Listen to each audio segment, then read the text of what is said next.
पर कुलीनता का टीका, भीतर जीवन का रस फीका। कुछ ऐसे भी नर होते हैं, कुल को खाते और खोते हैं। यशस्वी पुरुष अपने ऊपर चलते नक्षत्र पुरखों का धर, अपना बल तेज जगाते हैं सम्मान जगत नेता। ये कहने से काम नहीं चलेगा, ये कहने से काम नहीं चलेगा कि मेरे दादा, नहीं, कब तक।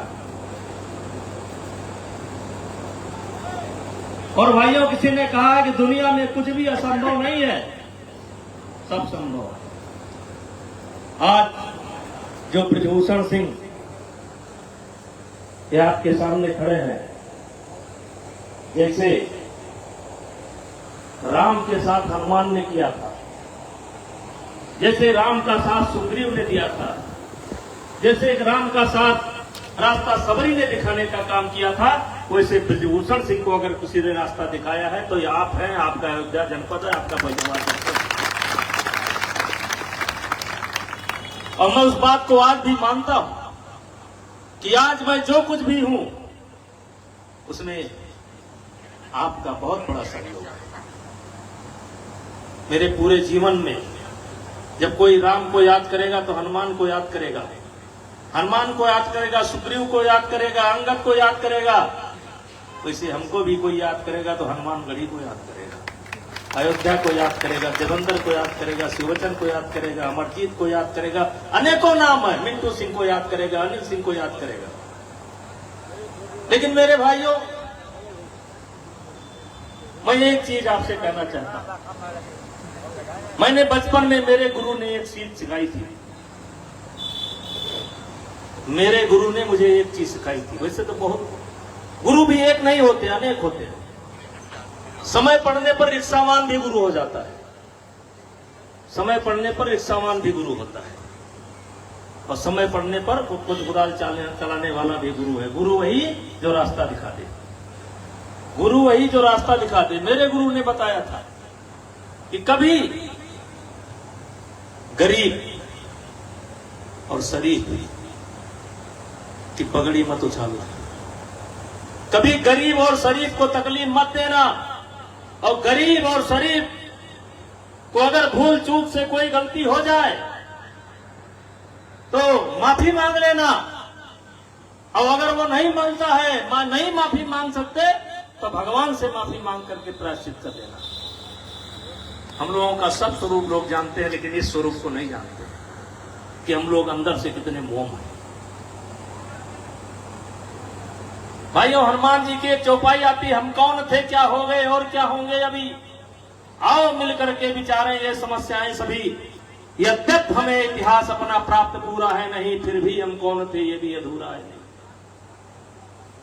एक हनुमान चालीसा की चौपाई आती है जो हमें नित्य करना चाहिए। श्री गुरुचरण सरोज रज, श्री गुरुचरण सरोज रज, निज मन मुकुर सुधार।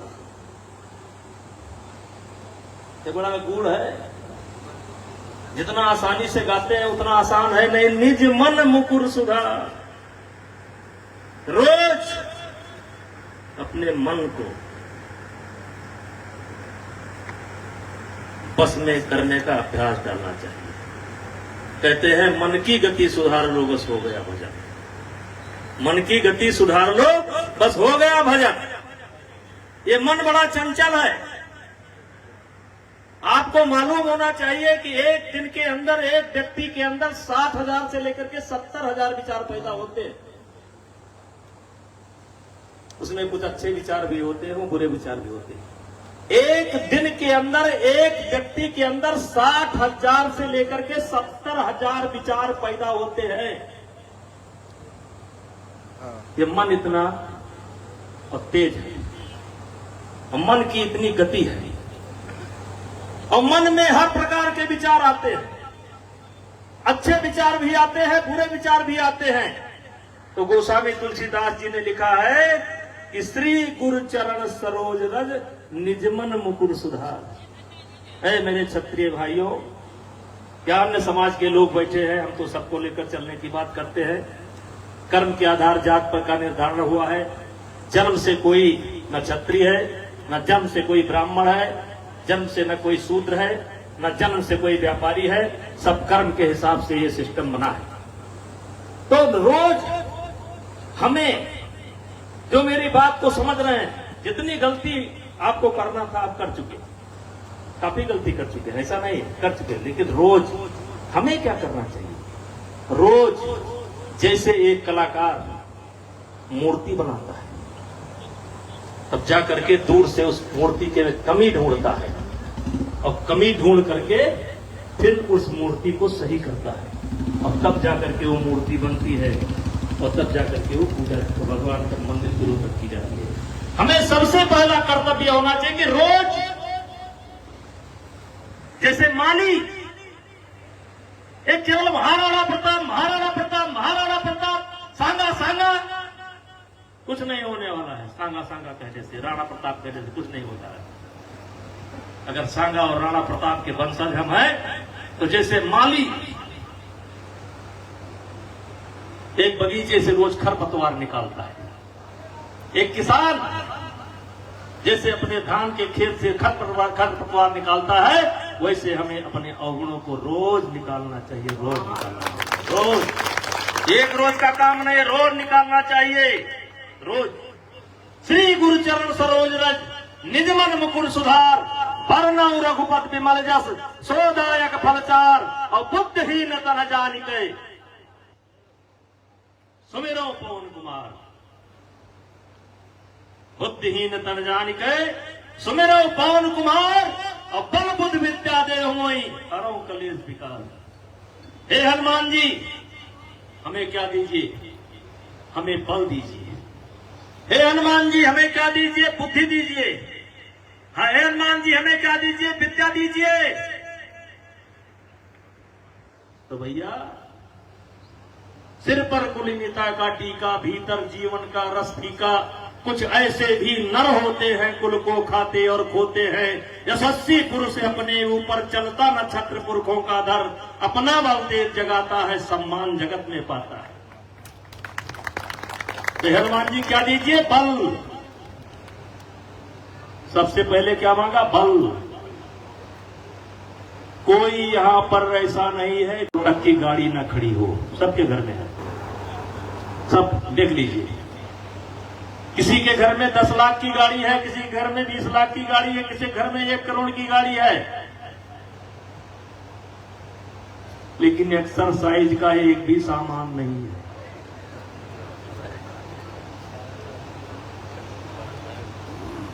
क्यों बाबा? एक्सरसाइज का एक भी सामान नहीं है। बल बुद्ध विद्या देव मोय। दूध हम नहीं पैदा करते, गाय नहीं है। हम घी नहीं पैदा करते, हम दूध नहीं पैदा करते, मिर्चा भी बाजार से लाते हैं, मसाला बंद पैकेट खाते हैं, सिलबट्टा गायब। किससे मन की बात कहूं मैं मेरे भाइयों? किससे मन की बात कहूं मैं? सुनने को तैयार कौन है? फुर्सत किसको कितनी है? लगे हुए सब अपने अपने, सबको अपनी अपनी है। बनकर मूक मेघ सा कब तक दोनों वज्राघात सहूं मैं? किससे मन की बात कहूं? वारे किसान, वारे राणा की संतान, नकली दूध। कहते हैं किसान, दूध नहीं होता, घी नहीं होता, कहां से बल आएगा? कहां से बल आएगा? यही बात मैं घूम घूम करके आज जितना हो सकता है लोगों से कहना चाहता हूं कि यदि हम किसान हैं और हमारे दरवाजे पर गाय नहीं बंधी है, हमारे दरवाजे पर भैंस नहीं बंधी है, अगर हम दूध नहीं पैदा करते तो हम अपने बच्चों के साथ न्याय नहीं करते। और इतना ध्यान रखिएगा, जो आदमी दूध पैदा करता है, कम से कम जब उसकी लागत आप जोड़ेंगे कि प्रति किलो क्या लागत आई दूध पैदा करने की, तो 100 रुपए से ऊपर जब आप खर्च करेंगे, श्रम करेंगे, तब 1 किलो दूध पैदा होगा। एक आंकड़ा है, सरकारी आंकड़ा है, आज के 5 साल पहले 105 रुपया प्रति लीटर खर्च करने के बाद 1 किलो दूध पैदा होता है। और इसीलिए किसान ने इससे दूरी बना ली। मैं बोलता हूं कबीर दास की उल्टी बानी, बरसे कंबल भीजे पानी। एक समय था गांव से दूध दर्शन नगर जाता था, दर्शन नगर से फैजाबाद जाता था। कबीर दास की उल्टी बानी, आज डेयरी से दूध दर्शन नगर आता है, दर्शन नगर से सराय राशि आता है, सराय राशि से पूरा बाजार जाता है। ये क्या हो रहा है? ये क्या हो रहा है? हम क्या कर रहे हैं? हम क्या कर रहे हैं?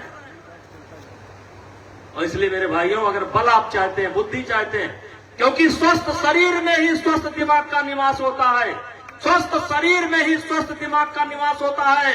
आप ये डिब्बा बंद जो कुछ भी आ रहा है, बहुत कुछ आ रहा है, इसको खाने से आपके बच्चे स्वस्थ नहीं होंगे। अगर हम महाराणा प्रताप की संतान है, राम की संतान है, दशरथ की संतान है, मनु की संतान है, मात्र बच्चा पैदा कर देना ही हमारा कर्तव्य नहीं है।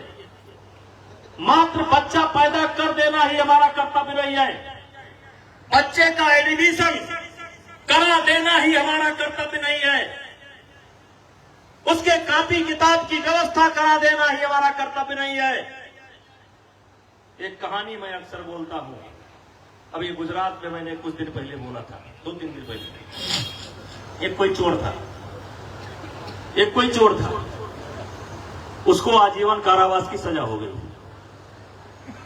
जज ने पूछा, जब उसको आजीवन कारावास की सजा हो गई तो जज ने पूछा कि बेटा अब तो तुमको कम से कम 20 साल जेल में रहना है, बताओ तुम्हारी कुछ इच्छा है? उस बच्चे ने कहा हाँ हमारी एक इच्छा है। कहा बताओ क्या इच्छा है? कहा हम चाहते हैं कि हमारे मम्मी और हमारे पापा हमारे साथ ही जेल में रहें। जब तक हम जेल में रहें हमारे मम्मी और हमारे पापा भी जेल में रहें, यानी हमारी अम्मा भी रहे, हमारे बापू भी रहे। जज ने पूछा चोरी तुमने की, पकड़े तुम गए, सजा तुमको हुई, तुम अपने मम्मी पापा को क्यों, किस आधार पर चाहते हो कि तुम्हारे साथ बंद रहे? उसने कहा हम बताते हैं क्यों। उसने कहा कि हम पढ़ने गए पहली बार, बस एक दिन हम कलम चुरा लाए, कलम चुरा करके आए, हमारे मम्मी भी जान गई, पापा भी जान गए, कुछ बोले नहीं, हंसकर रह गए।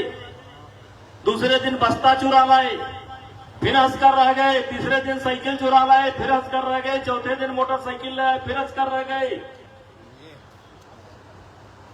और फिर क्या कमाल था, मैं बड़ा चोर बन गया और चोरी चोरी करते करते आज मैं पकड़ा गया। अब मुझको आजीवन कारावास जेल में रहना है। तो जिस दिन मैंने पहली बार कलम चुराई थी, उस दिन मेरे मम्मी ने या मेरे पापा ने एक थप्पड़ जोर से मारा होता तो आज मैं चोर न होता, यह सजा मुझको। तो इसलिए भैया दूसरे को न सुधारो, अपना अपना सुधारो। हम सुधरे, जग सुधरा। बहुत विकट समय चल रहा है, बहुत विकट समय चल रहा है। और इसलिए जैसे गोस्वामी तुलसीदास जी ने लिखा कि ढोल गंवार शूद्र पसनारी, ये सब ताड़न के अधिकारी। ताड़न माने वाच रखना। कुछ दुष्ट लोगों ने कह दिया कि नहीं, ताड़न का मतलब तुलसीदास जी ने, गोस्वामी जी ने कहा पीते रहो। ताड़न का अधिकारी ये हमारे गोंडा का शब्द है, वाच रखना। दिन देखे रहो, 3 दिन से देखी तो 4 बजे रोज आवत है, सुबह 4 बजे उठ के कहारत है, कुछ गड़बड़ हो गए है, तो ताड़न के अधिकारी। इसी प्रकार से है भैया, अब हमारा आपका तो बीत गया। अब हम ऐसी सूखा पेड़ है कि पानी डालने से कोई फायदा नहीं होने वाला है। जो होना था हो गए, हम भी हो गए, आप भी हो गए। अब अगर पानी डालना है तो इन बच्चों के जड़ में डालो, अपने अपने बच्चों, ये बच्चे के जड़ में डालो, इसके जड़ में पानी डालो, इसको खिलाओ पिलाओ पढ़ाओ। जीवन में जो आपसे गलती हुई, उस गलती को ना होने पावे, इसको बताओ। और इसीलिए मैं बोलता हूं कि पूत सपूतों का धन संचय और पूत कपूतों का धन संचय। औलाद अगर लायक बन गई तो धन संचय करने की क्या आवश्यकता है, औलाद अगर नालायक बन गई तो धन संचय करने की क्या आवश्यकता है। इसलिए मेरे भाइयों, सिर पर कुलीनता का टीका, भीतर जीवन का रस फीका, कुछ ऐसे भी नर होते हैं कुल को खाते और खोते हैं। यशस्वी पुरुष अपने ऊपर चलता नक्षत्र पुरखों का धर, अपना बल तेज जगाता है सम्मान जगत में पाता है। अब आप अपने लिए नहीं जी रहे हैं, ज्यादातर लोग यहां जो बैठे अपने लिए नहीं जी रहे हैं या अपने लिए मेहनत नहीं कर रहे हैं। ये जो भी 30 साल के ऊपर हैं, जो भी यहां पर बैठे हैं, ये अपने बच्चों के लिए जी रहे हैं। आज जो भी तकलीफ, जो भी मेहनत कर रहे हैं, अपने औलाद के लिए कर रहे हैं। तो भैया, सबसे बड़ी श्रद्धांजलि महाराणा प्रताप को हमारी होगी कि हम अपने औलाद को महाराणा प्रताप ही बनावें।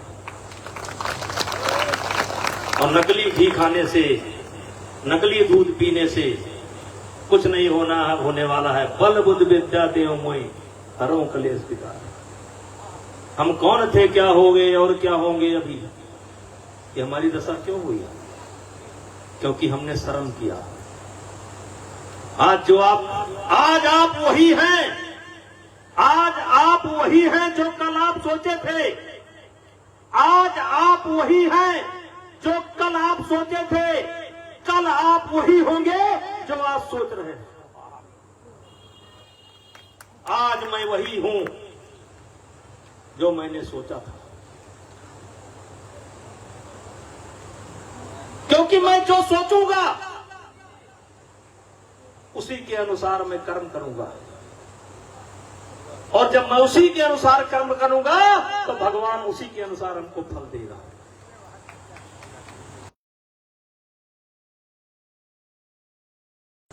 मैं अक्सर बोलता हूं, कुछ ज्यादा हो रहा है। मैं अक्सर बोलता हूं, इलाहाबाद में एक जज हुआ करते थे।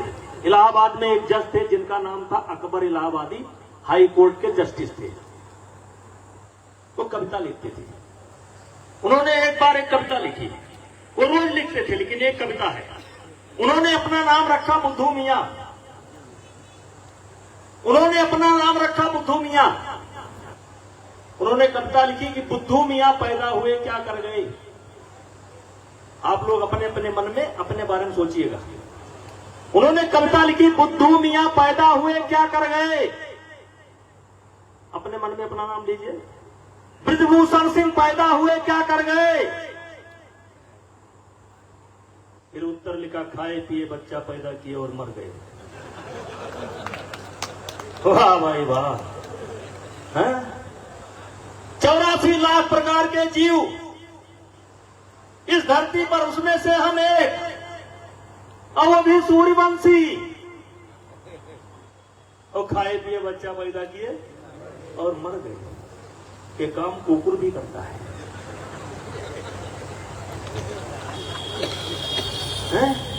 खाए पिए बच्चा पैदा किए और मर गए।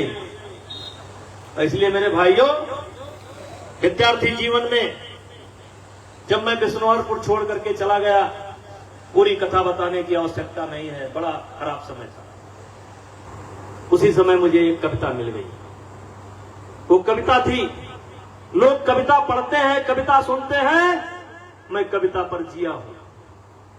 और कविता थी रामधारी सिंह दिनकर की। सच है विपत्त जब आती है, कायर को ही दहलाती है, सूरमा नहीं विचलित होते, पल एक नहीं धीरज खोते, संकट का चरण न कहते हैं, जो आ पड़ता सब सहते हैं। मेरे भाइयों, मैं आपसे कहना चाहता हूं, बड़ी जिम्मेदारी के साथ, विश्वास के साथ कहना चाहता हूं, हम जब भी ईश्वर से कुछ मांगते हैं, विश्वास पूर्वक ईश्वर से कुछ भी जब हम मांगते हैं, उसी दिन ईश्वर हमारी मांग को पूरा करने की कार्यवाही प्रारंभ कर देता है। यह अपवाद नहीं है, ये सत्य है। विश्वास पूर्वक हम जब कभी भी ऊपर वाले से कुछ भी मांगते हैं तो ऊपर वाला उसी दिन से हमारी मांग को पूरा करने की कार्रवाई प्रारंभ कर देता है। और इसीलिए दिनकर जी लिखते हैं, है कौन काम ऐसा जग में टिक सकई आदमी के मग में, ठम ठोक फैलता है जब नर पर्वत के जाते पांव उखड़, मानो जब जोर लगाता है पत्थर पानी बन जाता है। मेरे भाइयों, गुण पड़े एक से एक प्रखर, है छिपे मानवों के भीतर, मेहंदी में जैसे लाली है, बर्फ का बीज उजियाली है, बत्ती जो नहीं जलाता है रोशनी नहीं वो पाता है। पीसा जाता जब इच्छुदंड करना, पीसा जाता जब इच्छुदंड, झरती रस की धारा प्रचंड, मेहंदी सहती है जब प्रहार, बनती ललनाओं का सिगार, जब फूल पिरोए जाते हैं हम उनको गले लगाते हैं।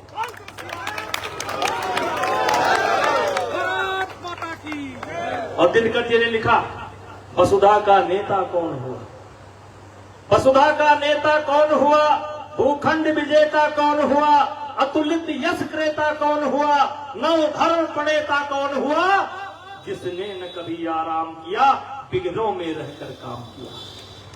याद रखना मेरे भाइयों, गांव के लोग हैं सब लोग, हमारी परिस्थिति विशेष करके नौजवानों से कहना चाहता हूं, थोड़ा विपरीत चल रही है, लेकिन ये विघ्न जो है, जो बाधा जो है, विघ्नों में रहकर काम किया। अंत में लिखा, विघ्नों में रहकर काम किया। क्यों? जब विघ्न सामने आते हैं सोते से हमें जगा से। आदमी सकारात्मक परिस्थिति में उतनी तरक्की नहीं करता है जितनी तरक्की वो विपरीत परिस्थिति में करता है। जो हमारी दिक्कतें हैं वही हमारी ताकत है, जो हमारी दिक्कतें हैं वही हमारी ताकत है। वसुधा का नेता कौन हुआ, भूखंड विजेता कौन हुआ, अतुलित यश क्रेता कौन हुआ, नवधर्म प्रणेता कौन हुआ, जिसने न कभी आराम किया, विघ्नों में रहकर काम किया। क्यों? जब विघ्न सामने आते हैं सोते से हमें जगाते हैं, तन को मरोड़ते हैं पल पल, मन को झंझोड़ते हैं पल पल, और सतपथ की ओर लगाकर ही जाते हैं हमें जगाकर ही। मेरे बच्चों, वाटिका और वन एक नहीं, जंगल और पार्क में फर्क होता है। वाटिका और वन एक नहीं, आराम और रण एक नहीं। रण का कर्तव्य, रण का यहां पर तात्पर्य कर्तव्य से है, युद्ध से नहीं है। रण का तात्पर्य युद्ध से नहीं है, कर्म से है। वाटिका और वन एक नहीं, आराम और रण एक नहीं। वर्षा अंधड़ आतप अखंड, ये क्या है? ये रजाई नहीं है, गद्दा नहीं है, साइकिल नहीं है, मोटरसाइकिल नहीं है, फीस नहीं है, जो बाधाएं आती जीवन में। वर्षा अंधड़ आतप अखंड, ये हमारी कमजोरी नहीं है, पौरुष के है साधन प्रचंड, ये पुरुषार्थ का साधन है। आवाज भी आप जाकर के यूपीएससी का रिजल्ट उठा करके देख लीजिए, यूपीएससी का रिजल्ट उठा करके देख लीजिए, एमबीबीएस का, मेडिकल का, कोई भी रिजल्ट उठा करके देख लीजिए, इसमें सबसे ज्यादा आपको सेलेक्ट हुए ग्रामीण परिवार के बच्चे आज भी सफल हो रहे हैं। क्योंकि जो संपन्न हो गए उनके मन में तो आ गया कि हमको क्या कमी है, और जिस दिन भाव ये आ गया कि हमको क्या कमी है, उस परिवार की या उस व्यक्ति की उसी दिन से पतन की शुरुआत हो जाती है, जिस दिन उसके मन में भाव आ जाता है कि हमको कोई कमी नहीं है। तो वाटिका और वन एक नहीं, आराम और रण एक नहीं। वर्षा अंधड़ आतप अखंड, पौरुष के है साधन प्रचंड। वन में प्रसून जो खिलते हैं, बागों में साल न मिलते हैं, और कंकड़ियां जिनकी शेष सुवर, छाया देता केवल अंबर। वाह, कंकड़ियां जिनकी शेष सुवर, बिछौने के नाम पर कंकड़, और छाया के नाम पर आसमान। वाह दिनकर जी क्या लिखे, कंकड़ियां जिनकी शेष सुवर, छाया देता केवल अंबर, वही सूरमा निकलते हैं जो विपदाओं में पलते हैं। इसलिए कहना चाहता हूं, मेरे किशोर मेरे ताजा, पढ़कर मुसीबतों पर छा जा, जीवन का रस छन जाने दे, तन को पत्थर बन जाने दे, तू स्वयं तेज भयकारी है, क्या कर सकती चिंगारी है। इसलिए ये कब होगा, जब आप गंभीर होंगे। और इसीलिए मैं हमेशा कहता हूं, प्रत्येक व्यक्ति से कहता हूं कि डायरी जरूर लिखो और 10-15 मिनट अपनी समीक्षा जरूर करो। वो सबसे अच्छा अवसर होता है सुबह का। कल क्या किया, आज क्या करना है, कल क्या किया, आज क्या करना है, कहां गलती हुई, उस गलती को अब नहीं करना है। तो इसलिए मेरे भैया सब हम सुधरे जब सुधरे। हम समाज का कोई भला नहीं कर सकते जब तक हम स्वयं सक्षम न हो जाएं। और सक्षम कैसे होंगे, बल बुद्ध विद्या दे मोहि हरो कलेश विकार। हे हनुमान जी, हमें बल दीजिए, हमें विद्या दीजिए, हमें बुद्धि दीजिए, और विकार जो मेरे अंदर कमी है उसको दूर करिए। ये सबने किया है। ये जितने महापुरुष आप देखे हैं, चाहे राणा हो, चाहे सांगा हो, चाहे सांभा हो, चाहे सबने किया है, सबने किया है। सबसे पहले कुछ लोग होते हैं जो दूसरों के अंदर कमी ढूंढते हैं, कुछ लोग होते हैं जो दूसरों के अंदर कमी ढूंढते हैं, जिनको आगे जाना होता है वो अपने अंदर कमी ढूंढते हैं। इसलिए हम सुधरे जब सुधरा। और पुनः अमरजीत भाई को बहुत बहुत धन्यवाद, जिन्होंने बहुत मेहनत किया, बहुत मेहनत किया। बचपन से हम लोगों के साथ थे, कभी साथ छोड़ा नहीं, कभी डगमगाई नहीं, कभी रास्ता बदला नहीं। तमाम लोग होते हैं रास्ता बदल देते हैं, अमरजीत ने कभी रास्ता बदला नहीं। इनको भी बधाई है। लेकिन मेरे भैया, औलाद अगर बिगड़ गई तो सब मेहनत बेकार हो जाएगा, और औलाद अगर सुधर गई तो जिंदगी आसान हो जाएगी। इसलिए आज के बाद समाज पर जरा कम ध्यान दीजिए, अपनी अपनी औलाद पर ध्यान दीजिए, अपनी खेती पर ध्यान दीजिए, अपने कारोबार पर ध्यान दीजिए, अपने बिजनेस पर ध्यान दीजिए। आप सुखी रहेंगे तो समाज को भी कुछ देने लायक रहेंगे। जब आज कुछ देने लायक नहीं रहेंगे तो समाज का भी कुछ भला आप नहीं करने वाले, बल्कि समाज को आप बदनाम करेंगे। तो मैं तो एक ही शिक्षा देता हूं, और केवल शिक्षा नहीं देता हूं, उस कर्म को करता हूं। इसलिए मैं करता हूं कि आज भी करता हूं, आज भी दूध पैदा करता हूं, आज भी खेती देखता हूं, आज भी गांव में रहता हूं। बहुत कुछ बातें हैं। हम भी शहर में रह सकते हैं, लेकिन नहीं रहते। हम भी 4 बजे उठते हैं, अपनी गाय को ज्यादा नहीं, लेकिन गुड़े खिलाने बहाने पहुंच जाते हैं। गांव हमारा जड़ है, खेती हमारी जड़ है। इसलिए सब खेतिहर हो, नर्वस होने की जरूरत नहीं है। आज बड़े बड़े लोग मिलते हैं, कहते हैं आइए आज मैं आपको फार्म हाउस की सब्जी खिलाऊंगा। कौन फार्म हाउस? मैंने नोएडा में 1 एकड़ का फार्म हाउस बना रखा है, उसमें सब्जी बोया था, आज गया मैं हूं, आज मैं अपने हाथ से तोड़ करके लाया हूं, आज आपको फार्म हाउस की सब्जी खिलाऊंगा। गुड़गांव में मैंने, मेरा फार्म हाउस है, मैंने गाय पाल रखी है, आज गया था दूध लाया हूं, दही निकाला हूं, आइए आज आपको अपने फार्म हाउस का दही खिलाते हैं। अरे बेईमानो, तुम जिस फार्म के हाउस की बात करते हो, हमारे बाप दादा हमको किसी को 10 एकड़ का फार्म हाउस दे गए, किसी को 20 एकड़ का फार्म हाउस दे गए। ये तो भला हो सीलिंग लग गई, इसलिए फार्म हाउस छोटे हो गए। लेकिन हर गांव में रहने वाले के लिए के पास फार्म हाउस मौजूद है।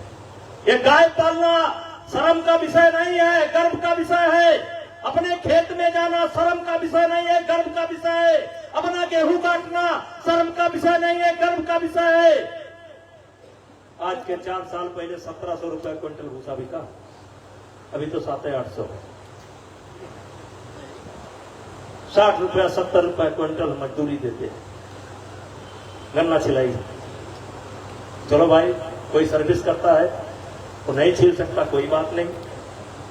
किसी ने दुकान खोल रखी है, नहीं छिल सकता, कोई बात नहीं।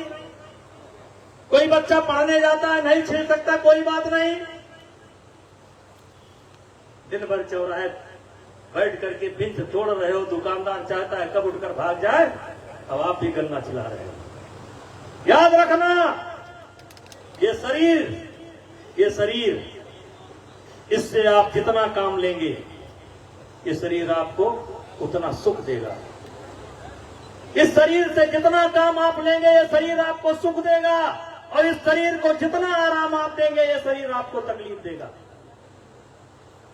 69 में इस समय चल रहा हूं, अगले साल 70 में पहुंच जाऊंगा। रोज एक्सरसाइज करता हूं, रोज, और एक्सरसाइज करके वीडियो भी डालता हूं। मैं नहीं डालता, लोग डाल देते हैं, लेकिन मुझे बुरा नहीं लगता। मेरे बच्चों में एक्सरसाइज अपने लिए नहीं करता, एक्सरसाइज में तुम्हारे लिए करता हूं कि हमको देख करके तुम्हारे अंदर भी प्रेरणा जन्म हो जाए। ये हमारे नेता जी एक्सरसाइज कर सकते हैं तो हम क्यों नहीं एक्सरसाइज कर सकते।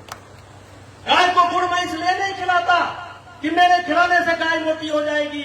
मैं एक संदेश देना चाहता हूं अपने समाज के लोगों को या अपने से जुड़े हुए लोगों को कि ब्रजभूषण सिंह अपने गाय के पास जा सकते हैं तो हम क्यों नहीं अपने गाय के पास जा सकते। कुछ लोग कहते हैं मौका नहीं मिलता, कुछ लोग कहते हैं मौका नहीं मिलता। अरे भैया, दुनिया में 24 घंटे का ही दिन होता है, किसी के लिए 25 घंटे का दिन नहीं होता है। हर व्यक्ति के लिए 24 घंटे का दिन होता है। लेकिन जो लोग समय से सब काम को करते हैं, नियम से सब काम को करते हैं, किस समय पर क्या करना चाहिए सूची बना करके करते हैं, उनका समय बच जाता है।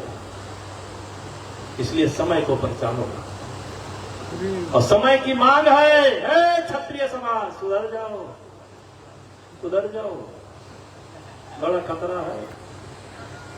कई उदल के जियारा पर चमके 3 लाख तलवार, सबका ध्यान तो ही पाए तो हिम नहीं, पंडितों वही मावत है, उन्हों के ऊपर खतरा है। भुइयार आवत है, उन्हों के ऊपर खतरा है। मारवाड़ी आवत है, उन्हों के ऊपर खतरा है। समझ जाओ, अभियान चल रहा है, बिना कहे समझ जाओ और सब एक हो जाओ। हाँ, खाली ठाकुर ठाकुर बात न करो, पंडित ठाकुर भैया जो कुछ हुए यही बोल रहे हो, सब नहीं प्रधान न हो। इन्हीं शब्दों के साथ पुनः अमरजीत भाई को बहुत बहुत धन्यवाद, आप सब लोग बहुत बहुत धन्यवाद। ज्यादा समय आपका लेंगे।